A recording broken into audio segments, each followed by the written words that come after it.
सभी को नमस्ते। Gospel of richness YouTube channel पर आप सभी का स्वागत है। मैं पास्टर श्वेतलाल सिक्का आप सभी लोगों का स्वागत करता हूँ। आइए हम लोग वचन देखेंगे। यूहन्ना का 8 अध्याय 1 से लेकर 11 तक का वचन हम पढ़ेंगे। परंतु यीशु जैतून के पहाड़ पर गया। भोर को वह फिर मंदिर में आया। सब लोग उसके पास आए और वह बैठकर उन्हें उपदेश देने लगा। तब शास्त्री और फरीसी एक स्त्री को लाए जो व्यभिचार में पकड़ी गई थी, और उसको बीच में खड़ा करके यीशु से कहा, हे गुरु, यह स्त्री व्यभिचार करते पकड़ी गई है। व्यवस्था में मूसा ने हमें आज्ञा दी है कि ऐसी स्त्रियों पर पथराव करें। अतः तू इस स्त्री के विषय में क्या कहता है? उन्होंने उसको परखने के लिए यह बात कही ताकि उस पर दोष लगाने के लिए कोई बात पाए। परंतु यीशु झुककर उंगली से भूमि पर लिखने लगा। जब वे उससे पूछते ही रहे तो उसने सीधे होकर उनसे कहा, तुम में जो निष्पाप हो वही पहले उसको पत्थर मारे। और फिर झुककर भूमि पर उंगली से लिखने लगा। परंतु वे यह सुनकर बड़ों से लेकर छोटों तक एक एक करके निकल गए, और यीशु अकेला रह गया और स्त्री वहीं बीच में खड़ी रह गई। यीशु ने सीधे होकर उससे कहा, हे नारी, वे कहाँ गए? क्या किसी ने तुझ पर दंड की आज्ञा न दी? उसने कहा, हे प्रभु, किसी ने नहीं। यीशु ने कहा, मैं भी तुझ पर दंड की आज्ञा नहीं देता। जा और फिर पाप ना करना। मेरा नाम रेवरेंड श्वेतलाल सिक्का है। मैं उड़ीसा का दारिंगबाड़ी में सेवकाई कर रहा हूँ। आज सभी को मैं परमेश्वर का वचन प्रचार कर पा रहा हूँ, इसलिए मैं परमेश्वर के सामने धन्यवादित हूँ। आज यूहन्ना का 8 में हम जब देखते हैं, एक व्यभिचारिणी स्त्री है जो कि व्यभिचार करते हुए पकड़ी गई। मूसा की व्यवस्था में ये लिखा गया है कि जो भी व्यभिचार करते हुए पकड़ा जाएगा उसको पथराव करके मारा जाएगा। हम लोग जैसे कि जानते हैं कि परमेश्वर ने मूसा के समय पर व्यवस्था को दी, लेकिन उस समय कोई भी इस्राएली लोग परमेश्वर का व्यवस्था को पालन नहीं कर पाए। इसलिए परमेश्वर ने व्यवस्था को चेंज करना था, मतलब बदलना था। क्योंकि परमेश्वर का दिया हुआ जो वाचा है, परमेश्वर का दिया गया जो नियम है, जो लॉ है, वो पालन नहीं कर पाए इस्राएल लोग। इसीलिए परमेश्वर उस नियम को चेंज करना था। अगर हम लोग यिर्मयाह का 31 अध्याय का 31 से लेकर 34 तक का वचन को पढ़ेंगे, इस पर ऐसा लिखा गया है, फिर यहोवा की यह भी वाणी है, सुन, ऐसे दिन आने वाले हैं जब मैं इस्राएल और यहूदा के घरानों से नई वाचा बांधूंगा। वह उस वाचा के समान ना होगी जो मैंने उनको पुरखाओं से उस समय बांधी थी, जब मैं उनका हाथ पकड़कर उन्हें मिस्र देश से निकाल लाया। क्योंकि यद्यपि मैं उनका पति था तो भी उन्होंने मेरी वह वाचा तोड़ डाली। परंतु जो वाचा मैं उन दिनों के बाद इस्राएल के घराने से बांधूंगा वह यह है, मैं अपनी व्यवस्था उनके मन में संभाऊंगा और उसे उनके हृदय पर लिखूंगा, और मैं उनका परमेश्वर ठहरूंगा और वे मेरी प्रजा ठहरेंगे। यहोवा की यह वाणी है। तब उन्हें फिर एक दूसरे से यह न कहना पड़ेगा कि यहोवा को जानो, क्योंकि यहोवा की यह वाणी है, छोटे से लेकर बड़े तक सब के सब मेरा ज्ञान रखेंगे, क्योंकि मैं उनका अधर्म क्षमा करूंगा और उनका पाप फिर स्मरण ना करूंगा। इधर साफ तरीके से लिखा गया है कि जब इस्राएली लोगों को जो परमेश्वर का पहला नियम, पहला जो वाचा पालन नहीं कर पाए, तो परमेश्वर ने नियम को बदल दिया। इधर लिखा है, हम जैसे कि पढ़ रहे थे 32 वचन पर, 32 वचन का लास्ट लाइन में मैं पढ़ूंगा, क्योंकि यद्यपि मैं उनका पति था तभी उन्होंने मेरी वह वाचा तोड़ डाली। इधर साफ तरीके से लिखा है कि इस्राएल लोगों ने वाचा को पालन नहीं कर पाए, बल्कि उन्होंने तोड़ दिया। अब देखिए, जब पहले वाचा तोड़ा गया, मतलब इस्राएल लोगों ने तोड़ दिया, इसके कोई मायने नहीं, इसका कोई अर्थ नहीं। इसलिए परमेश्वर ने दूसरा नियम को लाना था, जो कि 33 वचन पर लिखा गया है। परंतु जो वाचा मैं उन दिनों के बाद इस्राएल के घराने से बांधूंगा। ये जो वाचा के बारे में लिखा गया है, ये पहला वाचा नहीं है। इसलिए परमेश्वर कह रहे हैं इधर, परंतु जो वाचा मैं उन दिनों के बाद इस्राएल के घराने से बांधूंगा वो यह है, मैं अपनी व्यवस्था उनके मन में समाऊंगा और उसे उनके हृदय पर लिखूंगा, और मैं उनका परमेश्वर ठहरूंगा और वे मेरी प्रजा ठहरेंगे। यहोवा की यही वाणी है। जैसे कि हम लोग जानते हैं कि पहले वाचा परमेश्वर मूसा के द्वारा दी थी, जो कि सिनाई पहाड़ पर, और वो पत्थर के ऊपर लिखकर परमेश्वर ने दिए थे। लेकिन ये जो दूसरा वाचा है, जो कि नया नियम है, यहोवा परमेश्वर क्या बोलते हैं कि मैं उनके हृदय पर लिखूंगा और उनका परमेश्वर ठहरूंगा। पहला वाचा जो है वो पत्थर के ऊपर लिखा गया था, और जो दूसरा वाचा है जो कि नया नियम है वो परमेश्वर हृदय पर लिख रहे हैं, मनुष्य के हृदय पर लिख रहे हैं। सो मैं क्या बोलना चाहता हूँ इस मैसेज की द्वारा, कि परमेश्वर यद्यपि व्यवस्था दी, यद्यपि वो पहला वाचा दिए, लेकिन कोई भी ऐसा नहीं है जो कि परमेश्वर का व्यवस्था को पालन कर पाया। इसीलिए परमेश्वर ने यह व्यवस्था को बदलना था। अब जो हम यूहन्ना का 8 में देख रहे हैं आज, कि जो व्यभिचारिणी स्त्री को अगर हम देखते हैं, वो भी सेम है, वो भी व्यवस्था को पालन नहीं कर पाई, वो भी परमेश्वर का व्यवस्था को तोड़ दी। तो मूसा की व्यवस्था के अनुसार अगर हम विचार करेंगे उस स्त्री को, अगर हम जजमेंट करेंगे उस स्त्री को, तो वो जरूर मतलब दंड पाना चाहिए, वो जरूर मतलब पथराव करके मारा जाना चाहिए। लेकिन ऐसा नहीं हुआ बाइबल में। बाइबल में यीशु मसीह और नियम को, ये यीशु मसीह किस तरह से बदल रहे हैं, ये यूहन्ना का 8 में लिखा गया। यीशु मसीह उनसे पूछ रहे हैं, सबको पूछ रहे हैं कि तुम में से अगर कोई भी निष्पाप हो, तुम में से अगर कोई भी पाप नहीं किया हो, तो वो पथराव करे। ये सुनकर जो भी लोग वहां थे, वो लोग खड़े थे, जो भी सुन रहे थे, छोटे से लेकर बड़े तक, एक एक करके सब चल दिए।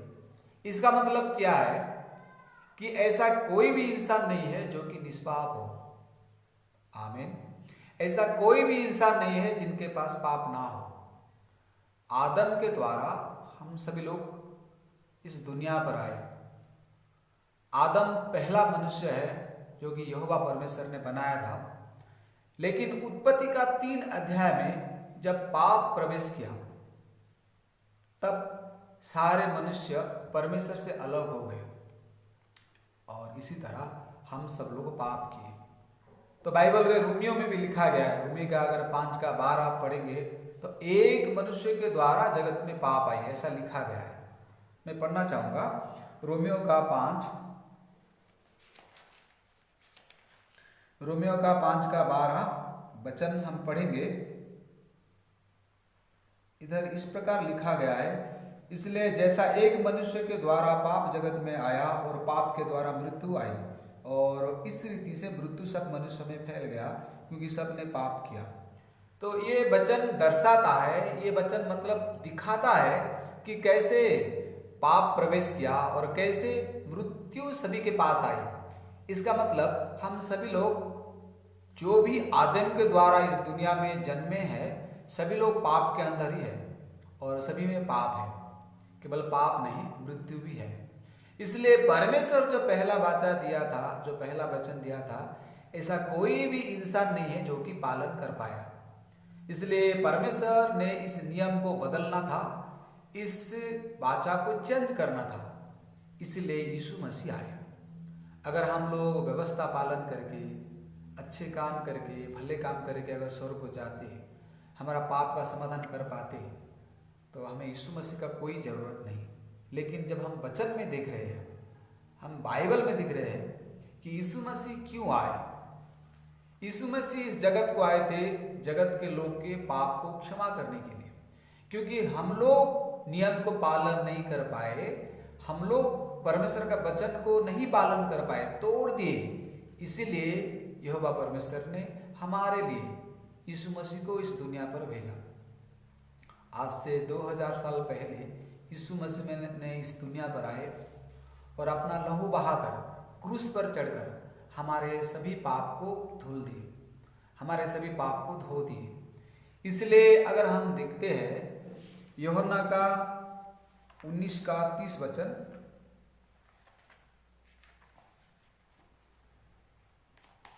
जब यीशु ने बहुत सिरका लिया तो कहा पूरा हुआ, और सिर झुकाकर प्राण त्याग दिया। इधर साफ तरीके से लिखा गया है यीशु मसीह ने क्रूस पर क्या बोलते हैं, पूरा हुआ। जरा सोचिए क्या पूरा करने के लिए यीशु मसीह आए थे इस दुनिया को। क्योंकि हम लोग पाप को लेकर जन्मे हुए हैं, हम लोग पाप में बांधे गए थे, इसलिए हमारे पाप को क्षमा करने के लिए, हमारे पाप के जो प्रॉब्लम्स है उसको समाधान करने के लिए यीशु मसीह आए थे। और उसी इच्छा को यीशु मसीह ने क्रूस पर पूरा किया। जैसे कि हम लोग इब्रानियों में 10 में भी देखते हैं कि ऐसे ईश्वर का इच्छा को पूरा करने के लिए यीशु मसीह आए थे। मैं यूहन्ना 19 का 30 को पकड़कर मैं इब्रानियों का 10 का एक वचन आपको दिखाना चाहता हूँ। इब्रानियों 10 अध्याय का 9 वचन, फिर यह भी कहता है, देख मैं आ गया हूँ ताकि तेरी इच्छा पूरी करूँ। अब वह पहले को उठा देता है ताकि दूसरे को नियुक्त करे। इधर 9 वचन पर लिखा गया है यीशु मसीह क्या बोलते हैं कि देख मैं आ गया हूं ताकि तेरी इच्छा पूरी करूं। किसकी इच्छा? यहोवा परमेश्वर का इच्छा को पूरी करने के लिए यीशु मसीह आए थे। क्योंकि हम व्यवस्था द्वारा धर्मी नहीं ठहरा गए, हम लोग व्यवस्था नहीं पालन कर पाए, व्यवस्था को तोड़ दिए, इसीलिए यीशु मसीह आए ताकि वो पूरा कर सके परमेश्वर का इच्छा। और क्रूस पर जाकर वो परमेश्वर का इच्छा को पूरा किया। जैसे कि हम लोग देख लेते यूहन्ना का 19 का 30 में कि पूरा हुआ बोल के यीशु मसीह उधर अनाउंस कर रहे हैं। क्या पूरा हुआ? जो पाप के लिए यीशु मसीह समाप्त करने के लिए आए थे, पाप क्षमा देने के लिए आए थे, वो पूरा हुआ। इसलिए यीशु मसीह लहू देने के बाद हमारे सब पाप धुल गए, हमारे सब पाप क्षमा हो गए। इसलिए यीशु मसीह बोल रहे हैं यूहन्ना का 19 का 30 में कि पूरा हुआ। आमीन। यूहन्ना का 8 में इसीलिए अगर हम देखते हैं कि व्यभिचारी स्त्री क्यों वो दंड नहीं पाई, हालांकि वो व्यवस्था को तोड़ दी, परमेश्वर का नियम नहीं पालन कर पाई, और बहुत सारे डर्टी बहुत सारे बुरे काम वो औरत ने की थी, बहुत सारे पाप किए थे। लेकिन हम अगर वचन पर देखते हैं तो ओ व्यभिचारी स्त्री उद्धार पाई। यूहन्ना का 8 में यीशु मसीह क्या बोलते हैं उसको? यूहन्ना का 8, यूहन्ना का 8 में यीशु मसीह इस प्रकार बोल रहे हैं। 10 वचन में पढ़ूंगा। यूहन्ना 8 का 10, यीशु ने सीधे होकर उससे कहा, हे नारी वे कहाँ गए? क्या किसी ने तुझ पर दंड की आज्ञा ना दी? यीशु मसीह पूछ रहे हैं, क्या किसी ने तुझ पर दंड की आज्ञा ना दी? कोई भी उसे दंड नहीं दे पाया। जरा सोचिए, अगर परमेश्वर हमको दंड नहीं देता है तो कौन दंड देगा? परमेश्वर अगर दंड नहीं देता है तो ऐसा कोई नहीं है जो कि हमें दंड दे सके। तो इधर परमेश्वर यीशु मसीह के द्वारा क्या बोलना चाहते हैं? 11 वचन को मैं पढ़ना चाहता हूँ। 11 वचन को मैं पढ़ना चाहता हूँ। उसने कहा, हे प्रभु किसी ने नहीं। यीशु ने कहा, मैं भी तुझ पर दंड की आज्ञा नहीं देता, जा और फिर पाप ना करना। यीशु मसीह सब इधर बोल रहे हैं कि मैं भी तुझ पर दंड की आज्ञा नहीं देता। क्यों यीशु मसीह ने उसे दंड की आज्ञा ना दी? क्यों उसे दंड के लिए नहीं भेज दिया? क्यों पथराव के लिए वो अनुमति नहीं दी? सिर्फ एक विषय के लिए, क्योंकि यीशु मसीह उस स्त्री को दंड देने के लिए नहीं आए थे इस दुनिया में, बल्कि और स्त्री को बचाने के लिए आए थे। पहला वाचा मनुष्य ने तोड़ दिया, पालन नहीं कर पाया, इसलिए दूसरा वाचा को परमेश्वर ने भेजना था। अगर हम अच्छे काम करते हैं, हम अगर ठीक काम करते हैं तो यीशु मसीह का हमको यीशु मसीह का कोई भी ज़रूरत नहीं, क्योंकि हम लोग अच्छे काम नहीं कर पाए, हम लोग नियम को पालन नहीं कर पाए, इसलिए यहोवा परमेश्वर ने यीशु मसीह को भेजना था। यीशु मसीह आकर क्रूस पर चढ़ गए और अपना सब लहू देकर हमारे सभी पापों को क्षमा किए। जैसे कि यूहन्ना 19:30 में मैं पढ़ रहा था कि पूरा हुआ बोल के यीशु मसीह बोल रहे हैं, पाप क्षमा पूरा हुआ। आमीन। आप सभी लोगों का पाप यीशु मसीह के खून के द्वारा पूरा हो चुका है।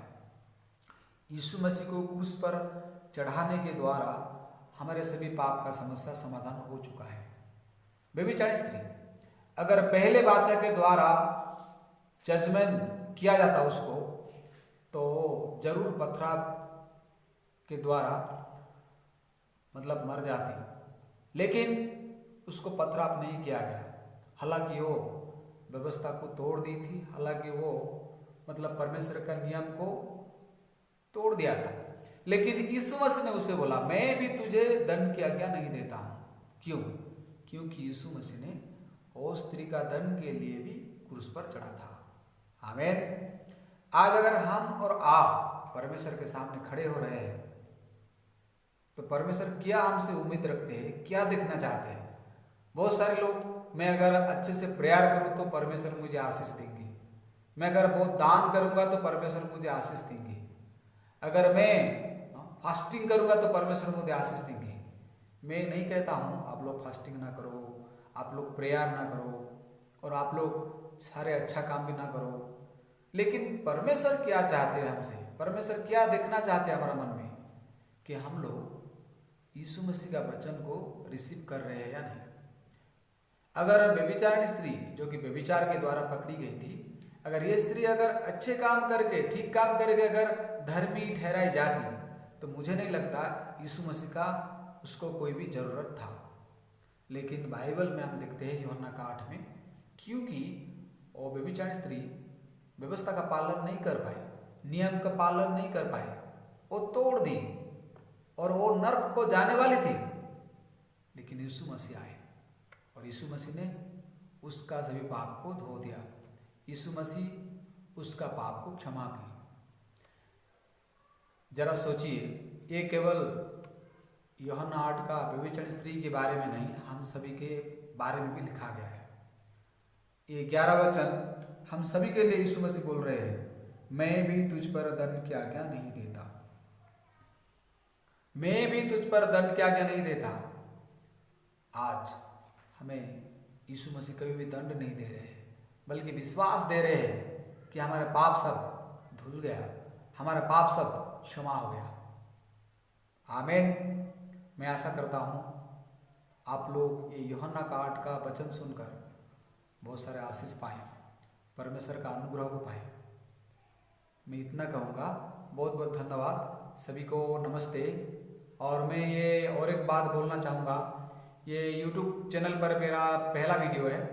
मैं उड़ीसा से हूँ और मेरा हिंदी भी उतना अच्छा नहीं है, लेकिन मैं सीख रहा हूँ और मैं मतलब कोशिश कर रहा हूँ कि ये जो परमेश्वर का गॉस्पेल है, जो सुसमाचार है, आप सभी तक पहुँचे। इसलिए मेरा एक छोटा सा प्रयास है। मैं आशा करता हूँ आप लोग मतलब मेरा जो भी मिस्टेक है, कि जो भी गलतियाँ हैं हिंदी बोलने में और मेरा जो प्रोनाउंसिएशन में है, वो आप लोग नज़रअंदाज करेंगे और ज़रूर आप लोग मुझे मतलब मेरे वीडियो को देखेंगे, तो आप सब लोग आशीष पाएँ, परमेश्वर का अनुग्रह को पाएँ। बहुत बहुत धन्यवाद सभी को, फिर से नमस्ते।